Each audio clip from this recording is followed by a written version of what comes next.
Crispin, the cross of lead, chapter 36. But you, she said to Bear, must sit and slake your thirst. I want to know all you've learned since you've last been here. Bear relaxed. If you'll be so good as to fetch me the key to my room in the cellar, the special one, he added, I'll settle the boy. Then we can speak. Though realizing I was being put aside, I said nothing, but simply followed Bear. Key in one hand, he led me up the steps to the second story. I had never climbed so high in a building before, so high that I furtively put a hand to the wall to steady myself. We went along a dark, narrow hallway until we reached a door, which he unlocked.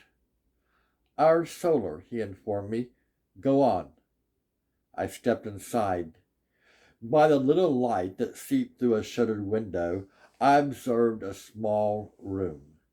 Old rushes lay on the floor. A small, low table stood in one corner. In another corner was a large pallet of hay. The place had a rank, close smell of sweat and ale that made me feel slightly ill. Used as I was to open air, Bear fluffed up the pallet. Bear? What? This building, it's so high. Might it fall down? He looked at me for a disbelieving moment, then erupted with one of his big laughs. There is no chance. None. There was a knock on the door. Widow Daventry entered. In her hands was a bowl with meat and thick sauce. Pieces of bread were mixed in. To my surprise, she offered it to me. I took it gratefully. Yours is below, she said to Bear, and left. I sat on the hay cross-legged, bowl in my lap, horn spoon in hand. As Bear removed his dagger and laid it on the table, I said, Will we perform here? I asked. I think not, he said, to my further surprise. Our time here will be very short, but I must show you something.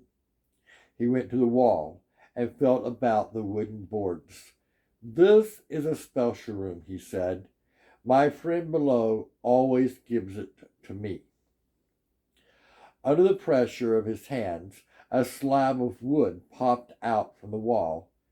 It's a hiding place. It will hold you, and me too, for that matter, if there's need. Will there be a need? By all of heaven's sacred saints, I pray not. Bear, I said, looking directly at him, what is it you really do? He laughed. When we met, he said, you dared not even ask my name. Now you stare brazenly at me and presume to ask of my affairs. Have we risen in the world or fallen? That's for you to say, I said. As to what I really do, he said with a placating smile, I'm a fool because I should like to be in heaven before I die. He reached for the door. I don't want to stay here, I said. It's close and ill-smelling. You'll do as you're told. Yes, master, I said, knowing my saying so would irritate him. Then at least don't lock the door. I won't, he said, then paused. For a moment I thought he would speak more, while all he said was, Crispin, on your life, remain here until I return. With that, he left. Feeling much aggrieved, I ate the food, then lay back upon the straw. I was not very happy. Why, I asked myself, should I remain in such a stuffy place while he did as he pleased? Besides, my glimpses of the town had only whetted my curiosity, and I had a penny of my own. There is so much still to see, but it sounded as if Bear intended to keep me in the room for what now appeared to be a short stay.